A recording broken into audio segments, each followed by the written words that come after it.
Bom dia!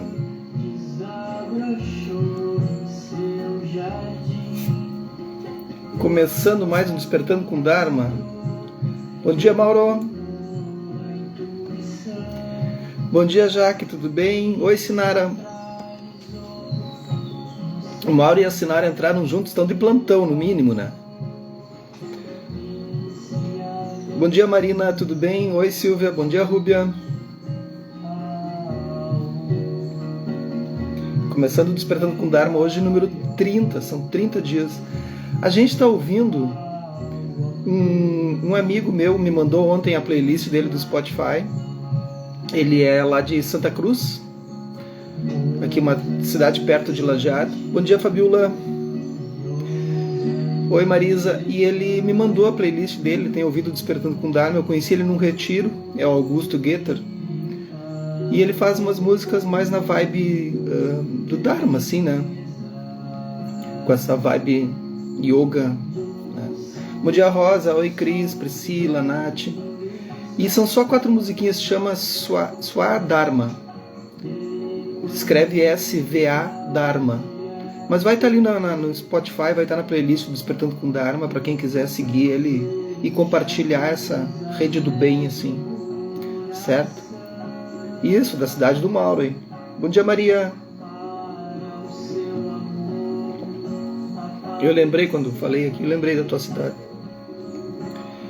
Então esse é o Augusto Guetter, com a sua criação. É isso, tem que espalhar essas coisas, as pessoas estão fazendo coisas boas, né?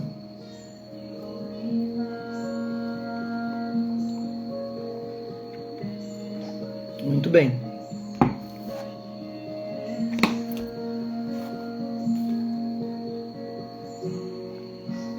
Bom dia, Sandra. Bom dia, Fabrício. Vamos lá, que é sábado. Então vamos deixar o Augusto para depois. O Augusto deve estar assistindo, vai assistir depois o Dharma, ele assiste sempre. Então, aos créditos. A gente está lendo No Coração da Vida, está finalizando. Eu vou ter que pensar em outro livro. Finalizando Sabedoria e Compaixão para o Cotidiano, Jetsuma Tenzin Palmo. E editora Luz da Letra. Então a Jetsuma, do budismo Vajrayana, tibetano. A gente está no capítulo 7. E o capítulo 7, ele vai tratar agora de Lojong e Bodhicitta. Então, que nomes mais complexos, o que é isso, né? Nunca ouvi na vida esse tipo de nome, né? Mas é isso, né? São as palavras em sânscrito, enfim, que definem uma estrutura de pensamento como as nossas em português, né? Então, Lojong significa treinamento da mente, porque Jong significa treinar, significa algo assim. E o Lo vai significar mente, ou pode ser atitude também, depende da tradução. E Bodhicitta, eu acho que eu já comentei aqui, então Bodhi é o despertar, né? E Citta pode ser mente ou pode ser coração, ou pode ser mente e coração ao mesmo tempo. Então, Lojong é uma coisa, treinamento dessa mente, para despertar essa mente. Como é que a gente desperta essa mente? E tem livros que é só sobre Lojong, assim, só sobre o treinamento da mente. Colocar os outros antes de si mesmo é uma atitude chamada de treinamento da mente no budismo Mahayana. O Lojong provavelmente, ou Lojong em tibetano, esse Lojong provavelmente que ela está se referindo e vai nos ensinar que parte dele, claro, porque ele tem várias etapas, né? Vários pontos, assim. Ele provavelmente seja baseado em Atisha, que viveu de 950 até 1000 e pouco, assim. Depois de Cristo, né? Um indiano, foi um mestre indiano que ele pegou e traduziu esses conceitos, assim, de treinamento da mente. Ele pegou e fez uma tabelinha, como é que a gente vai treinando a mente para atingir o Bodhicitta, né? Atingir o despertar da mente. Os meus alunos, eu já passei essas informações. Quando aprendemos a gerar grande compaixão e temos clareza em nossa motivação a respeito dos outros ou de nós mesmos, aprofundamos nossa prática espiritual. Lojong é um meio de nos abrirmos para a vida. Pode-se dizer que os praticantes budistas abrangem aqueles que praticam o caminho para a liberação pessoal e aqueles que praticam para a liberação universal. Mesmo na tradição Theravada, conforme é registrado no cânone Pali, o Buda elucidou os dois caminhos. O caminho da liberação individual atingida por um Arhat. Então, Arhat, só para lembrar, é aquele que atingiu a liberação, mas ele não é um Buda porque ele não atingiu a liberação por si só. Ele teve ali um Buda ensinando. Tá? E o caminho do Bodhisattva que leva à iluminação completa. O Bodhisattva é o herói espiritual. Né? O próprio Buda relatou como em uma vida passada, quando ainda era um Bodhisattva, ele tomou a profunda decisão de renunciar ao Nirvana imediato como Arhat. Tá? Então Nirvana significa o apagar das ilusões. Né? Aquilo que a gente tem ilusão como esse eu, né? Esse eu fixo, esse eu existente, esse eu com todos esses venenos mentais de ignorância, raiva, desejo, apego, né? A fim de prosseguir por muitos éons, e se tornar um Buda por compaixão pelo mundo. Quando ela diz aqui que alguns praticantes budistas abrangem aqueles que praticam o caminho para a liberação pessoal e outros para a liberação universal, ela já está dizendo que há uma divisão assim, nas próprias linhagens do budismo. Né? Hoje isso já não é tão aceito assim. Me parece que a coisa já mudou. Porque em algumas linhagens do budismo, disse que na linhagem Hinayana, que é a linhagem do Theravada, essa busca ela é muito pessoal. E ela não é dividida com outros. Mas isso eu acredito que pelo que eu venho acompanhando já passou.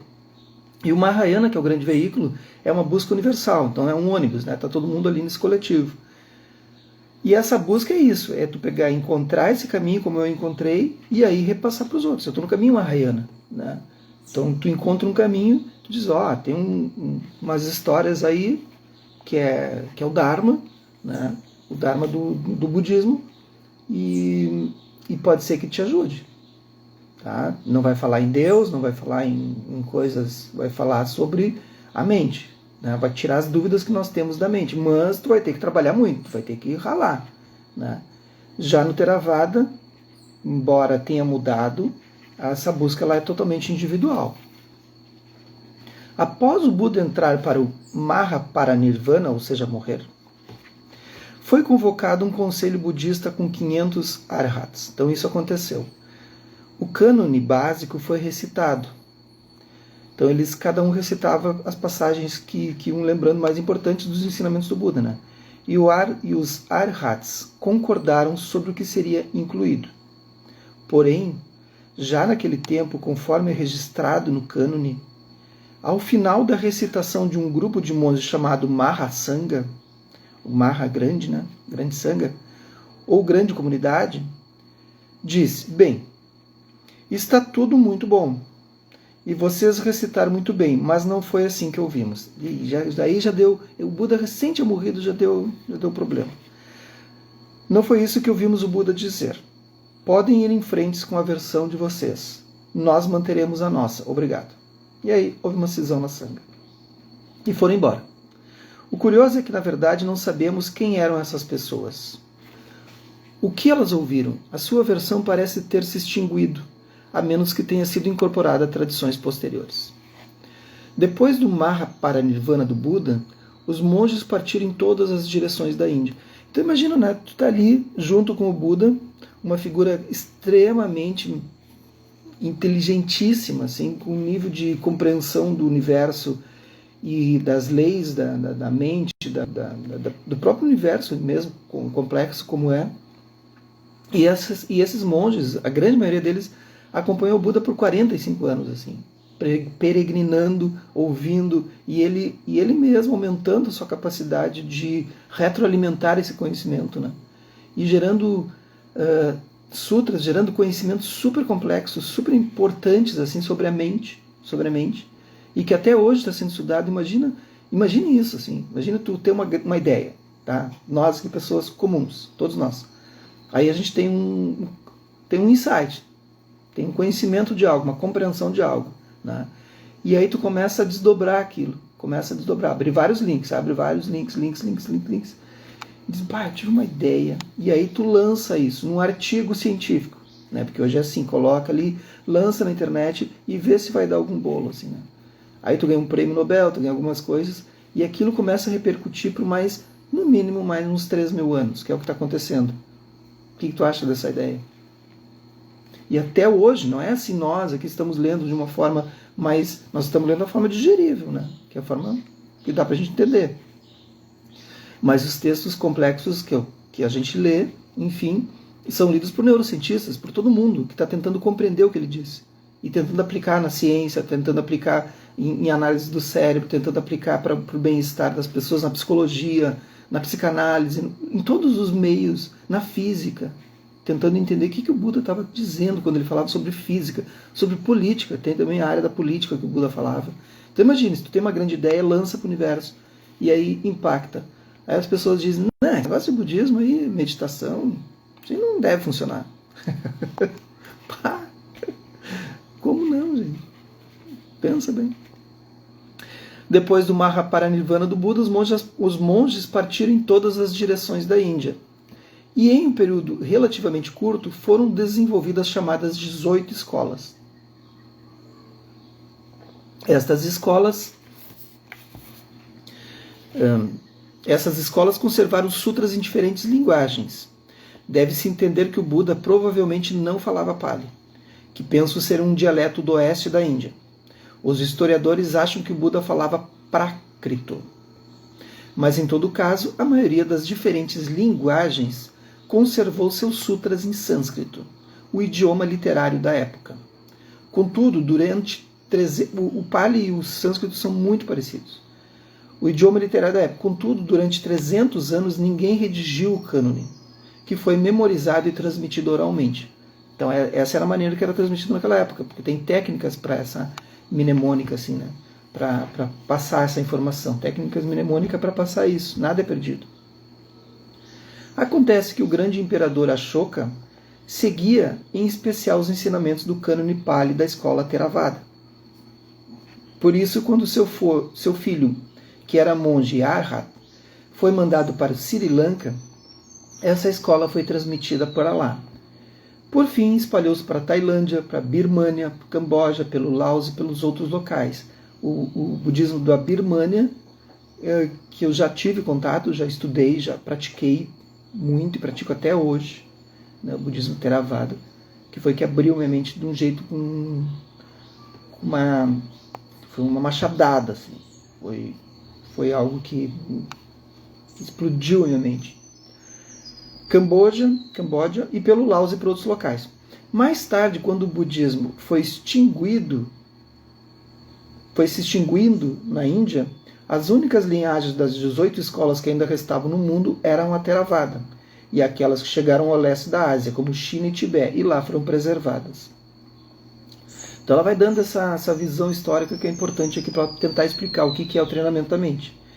Em um nível profundo, o interesse principal do budismo é como obter a liberação.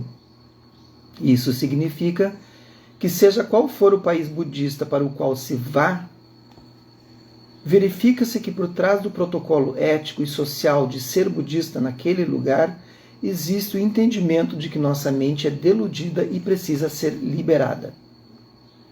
É como se estivéssemos afundando no pântano do Sansara. Tá? Então, para as pessoas que estão chegando agora, o Sansara não é um lugar. Sansara significa ciclo, tá? Ou um círculo, ou um ciclo. Então, imagina assim, nós agimos muito limitadamente na vida, no mundo. Nós agimos simplesmente assim, sempre por 3 aspectos. Primeiro, 3 aspectos. Eu gosto, eu não gosto, ou é indiferente. Nada do que a gente faça, pense, ou que a gente apreenda através dos nossos sentidos físicos, não é julgado de uma outra maneira que senão essa, por esses 3 aspectos. Eu gosto, eu não gosto, e eu estou indiferente, ou sou indiferente àquilo. Quando eu digo eu gosto, eu não gosto, eu sou indiferente, gera em mim um julgamento. E esse julgamento ele é baseado novamente por outros aspectos, por mais 3 aspectos. Aí vai gerar ignorância, ignorar que aquilo faz parte de um todo, né? Ignorar a presença da interconexão com o todo, com as outras pessoas, que aquilo que eu faço com ações do meu pensamento, da minha fala e das minhas ações corporais possam prejudicar a mim, e quando eu faço isso eu acho que não vai prejudicar o outro, imediatamente prejudica o outro.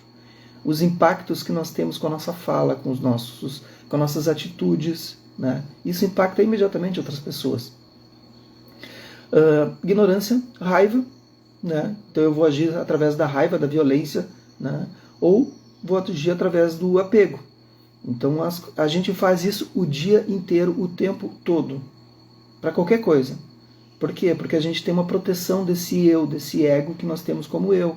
Então eu vou pegar e vou proteger minha propriedade, vou proteger meu carro que está ali na rua, eu vou proteger as coisas através desses estados emocionais aflitivos.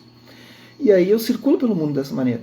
Quando eu começo, então, a agir dessa maneira de gostar, não gostar é diferente, através desses 3 venenos da mente, que são chamados 3 skandhas, quando eu começo a usar isso, eu gero o quê? Se eu ajo com violência, com raiva, com apego, eu vou gerar ou ignorância. Ou vou gerar, novamente, o quê? Um subproduto. Raiva, violência, ignorância, tal coisa. E aí eu gero esse samsara, esse ciclo interminável. Interminável. E eu fico rodando ali. Interromper esse ciclo, perceber que tu está agindo dessa maneira, é atingir o samadhi, né? Tu atinge os falsos samadhis várias vezes por dia, se tu quiseres. Então tu vai atingindo isso. Falso por quê? Porque ele não é completo, porque não atingiu a liberação completa. Completa é quando tu não faz mais esse ciclo. Simplesmente tu não faz mais. Aí tu atinge nirvana. Aí disse, mas isso vai levar uma vida. Não, vai levar milhões de vidas. Mas tu pode começar agora. E tu pode atingir pequenos samadhis durante esse processo que a gente chama de vida, em vigília aqui. Hoje mesmo, agora. Hoje é sábado. Procura não produzir nada que vá trazer algum mal, fazer algum mal a alguma pessoa. Ou assim. Já é o começo. Treinamento da mente, é isso. O verdadeiro motivo para termos uma vida humana é nos salvarmos e irmos para a terra firme. Todavia, de um ponto de vista comum, é certo que se saíssemos do pântano para a terra firme, nossa ação seguinte seria voltar para tirar todos os outros dali de dentro. A única finalidade de estar em terra firme é estar em posição de resgatar todos os demais. Essa é a principal divisão entre as chamadas escolas do Hinayana e as escolas do Mahayana. A motivação para a liberação. Queremos ser livres, só para nós mesmos ficarmos livres. Ou queremos ser livres para ficar em posição de libertar os outros. Essa é realmente a grande diferença. A gente não precisa ir longe nessas explicações para entender. Assim, muitas vezes as nossas atitudes éticas, políticas, política no sentido daquilo que eu escolho como ética para a minha vida. Esse posicionamento, não política de ideologia. As minhas atitudes durante o dia, o meu posicionamento durante o dia vai mostrar em que lado eu estou. Então daqui a pouco eu tive uma vida que pode ter sido difícil durante a infância, e aí foi um perrengue, eu lutei, eu tive que trabalhar cedo, aquela coisa toda, e faltou muita coisa, e tu tem uma vida de perrengue. E aí tu estava no pântano, aí tu sai desse pântano, tá em terra firme. E aí tu olha para trás, tem um monte de gente ali naquele pântano ainda, e tu diz assim, tem 2 formas de posicionar tua mente, 2 formas. Não tem outras, 2 formas. Tu pode posicionar da seguinte maneira, olha para aquelas pessoas que estão se afundando como tu estavas, e diz, eu vou ajudar que elas saiam dali. E as minhas atitudes a partir de agora vai ser para resgatar uma a uma. Isso vai ser minha vida. Então tu vai fazendo isso. Não é caridade. Não é caridade. Caridade, a gente não dá esmola. Isso está errado. Caridade é outra coisa. Sentir pena. É tu olhar para o outro e dar condições para que o outro também veja que ele pode chegar em terra firme. Isso é o correto. Ou tu pode ter um posicionamento da mente, como tem nas próprias linhagens, como tem as pessoas que fazem isso, e dizer, se ferrem, né? Eu fiz isso também, eu também batalhei, saí, vocês conseguem, aí vira as costas e vai construindo o seu castelo super poderoso, né? E não deixando que essas pessoas sejam atingidas pela forma, pela experiência que ele teve em sair do pântano. Isso está cheio, isso é a maioria das pessoas, infelizmente. Está muito cheio. Ser budista não é uma questão de práticas, mantos específicos ou de como nos chamamos externamente. Podemos fazer práticas de Vipassana, usando um manto Theravada, mas com motivação Mahayana, e é o que eu faço. Eu faço Vipassana através de uma ideia Theravada, mas com uma motivação Mahayana. E eu conheço várias pessoas assim, que têm essa motivação. Vários professores do Dharma que eu estudo. E estar no caminho do Mahayana. O Mahayana, então, é o grande veículo, né? Podemos praticar os tantras mais elevados, como no Vajrayana, e nossa verdadeira motivação é liberar apenas nós mesmos. Então estamos no caminho do Hinayana. Hinayana não tem nada a ver com Theravada de maneira intrínseca. Tem a ver com nossa motivação para praticar.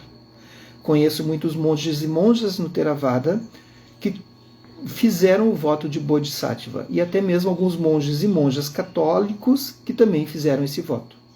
Eles não deixam de ser Theravadin, não deixam de ser católicos. Não tem nada a ver com isso. A prática espiritual tem tudo a ver com a nossa motivação interior. As pessoas acham que porque quando tu é católico, tu não pode praticar o budismo. Não tem nada a ver uma coisa com a outra.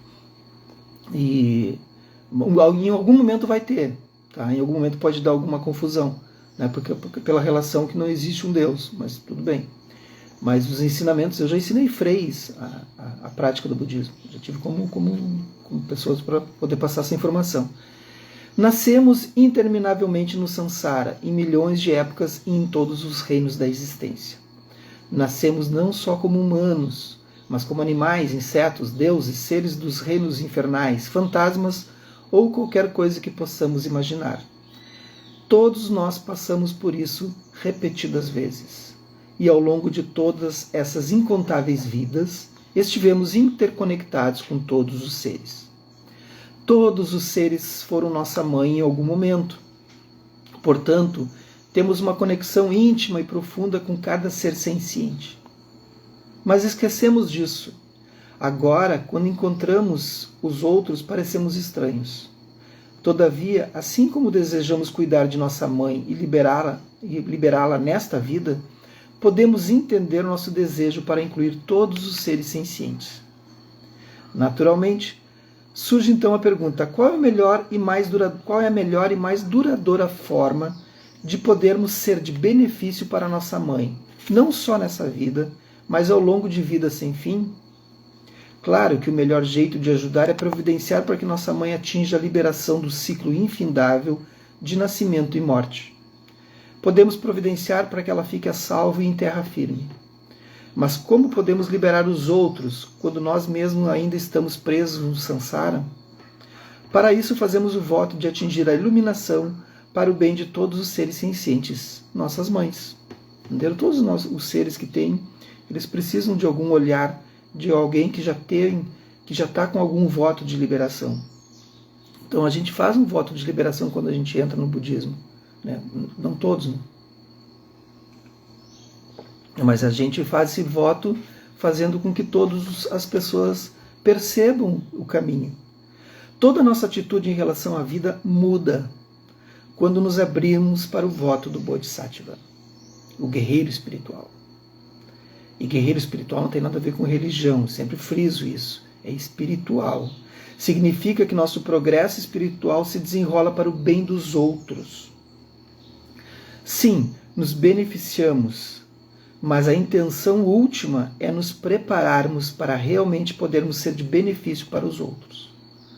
Vamos supor que estamos doentes e concluímos que o melhor a fazer para nos curarmos é nós tornarmos-nos médicos. Mas enquanto aprendemos as habilidades necessárias, podemos perceber que existem muitos outros que também estão doentes. Naturalmente, faz mais sentido estudar para se tornar médico, não só para ser capaz de se curar a nós mesmos, mas para poder curar os outros também. Os seres sencientes são infinitos em quantidade. Seres não significam apenas seres humanos, mas também animais, insetos e seres dos reinos dos espíritos. Existem muitos seres. Então aquilo que eu estava falando anteriormente, né? As pessoas se tornam médicos, se tornam especialistas na vida, assim, né? E aí elas olham assim, não, eu sofri também, então tu tem que sofrer para aprender. Gente, tirem essa mentalidade. Tem gente que cria os filhos assim, não, eu sofri também, eu comecei a trabalhar com 9, 10 anos, meu filho vai trabalhar também, para aprender o que é. É outro mundo, gente. É outra época, é outro momento. Tu pode ensinar valores de uma outra maneira, uma maneira contemporânea, dentro desse contexto contemporâneo. A tua capacidade de olhar e ensinar os valores éticos é que deve mudar, mas não tentar repetir o mesmo padrão de uma existência anterior, a tua existência anterior, porque o tempo é outro, o tempo é completamente outro.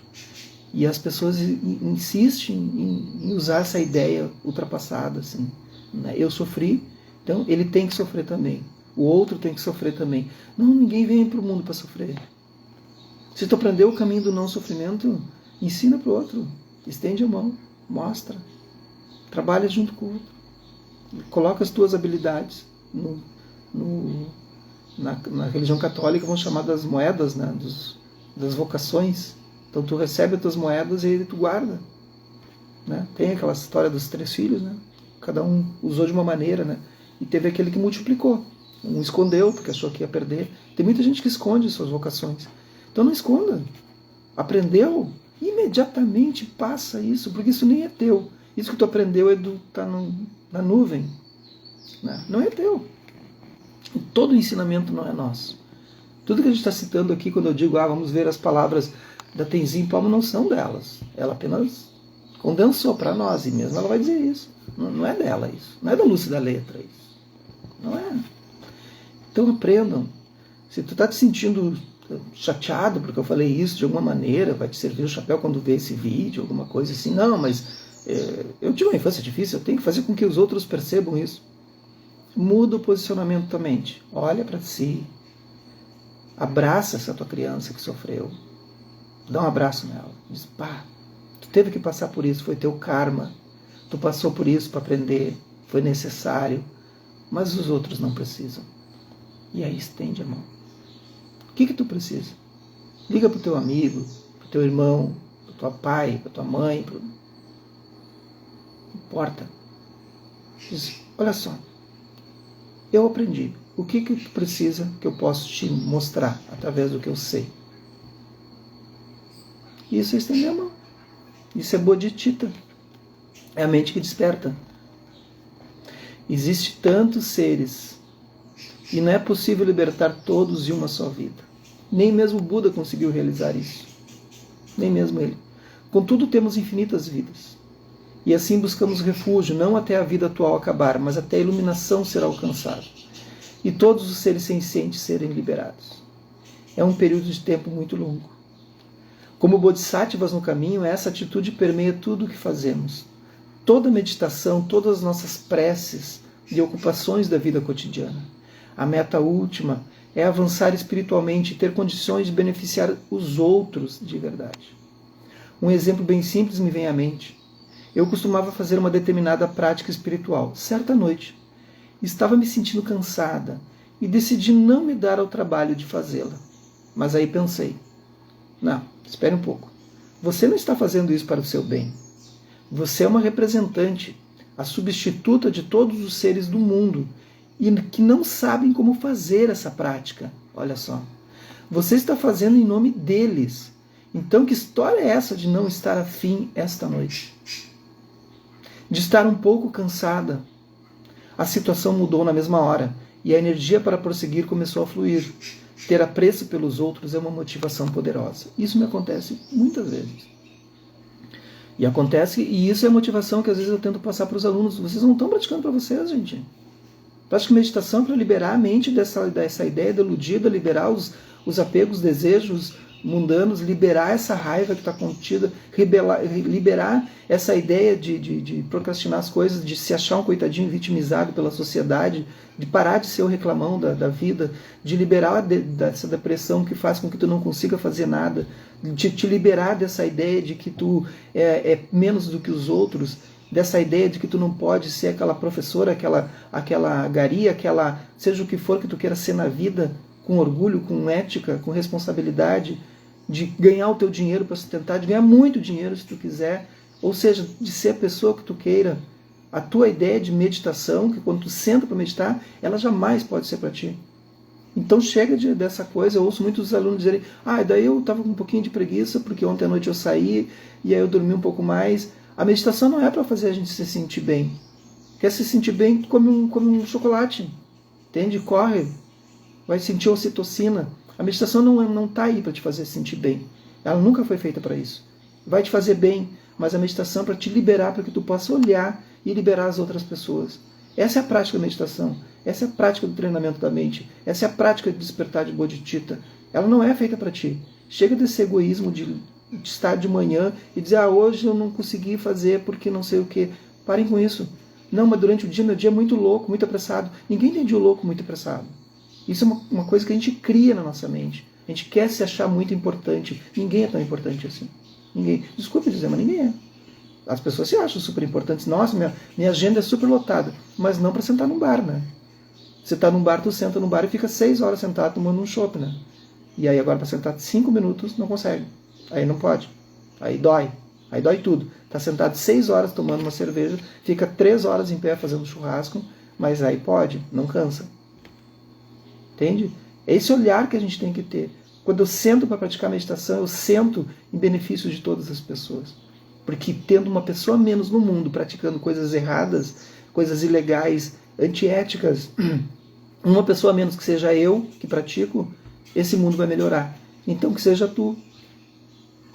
Entende? Essa coisa. Vocês acham que os praticantes de meditação não sofrem também? Como aqui a Tenzinha, ela estava cansada. Ela estava muito arrasada, cansada. Ou talvez desmotivada. Isso acontece. E aí o que tu faz com isso? Não, eu não vou. Vocês acham que eu durmo todas as noites? Essa foi uma noite que eu não dormi. Aí, tem que levantar, fazer aquele Dharma. Não penso assim. Eu vou levantar, fazer o despertando com Dharma, mesmo tendo dormido 2 horas. Eu vou levantar e vou fazer. Por quê? Porque não tem conversa. É para o benefício das pessoas. Estar além. É ter saído do pântano e estar em terra firme. Esse é o nosso olhar. É assim que a gente tem que agir. Certo? Só para finalizar esse parágrafo, um dos nossos principais problemas é que nos colocamos em primeiro lugar. Parem de se colocar em primeiro lugar. Mesmo pessoas que em geral são muito altruístas ainda verificam que existe uma noção de eu, que elas de alguma forma protegem. As pessoas altruístas, né? Aí hoje vão sair, então agora eu saio de tarde, vou numa casa de não sei o que, de crianças, de idosos, fazer uma coisa boa e tá tudo bem, pronto, eu já fiz o meu lado, né? Isso é caridade. Isso aí é tua obrigação de fazer. Mas não é isso que eu estou falando. Os 8 versos do treinamento da mente, que é o que a gente vai ler amanhã, parecem radicais porque abordam como podemos considerar os outros mais preciosos que nós mesmos. É por isso que vamos contemplá-los e averiguar seu significado. Eles revelam como podemos esgotar nossa resistência ao altruísmo, sentir resistência até mesmo ao pensamento de voltar infinitamente ao samsara por compaixão é um sinal de forte autoapreço. Os 8 versos oferecem métodos para ajudar a nos abrirmos à grande compaixão. Dedicar a vida a servir os outros é muito raro nesse mundo. O voto de Bodhisattva leva esse comprometimento um passo adiante, transformando-o em um genuíno caminho espiritual que se estende não só para esta vida, mas por infinitas vidas. Então, gente, façam o voto agora. Deixem de olhar só para si. E trabalhem sua Bodhicitta, o despertar da sua mente. Que essa é a função da gente aqui. Não tenha essa preguiça de fazer isso, porque a mente vai se abrir, tua vida vai se tornar bem melhor. Também às vezes o Dharma ele não é uma coisa para passar, sabe? Vamos sempre com a seda. Às vezes ele tem que ser um pouco mais, né? Ele tem que dar esses rompantes, senão a gente fica no caminho, a gente não sai, a gente não consegue avançar. Um bom sábado para vocês, um bom final de semana e amanhã a gente está de volta. Que os méritos desse nosso encontro, dessa nossa prática se expandam e toquem a todos. E que nós possamos nos tornar um caminho iluminado, um caminho do Bodhisattva. Até amanhã.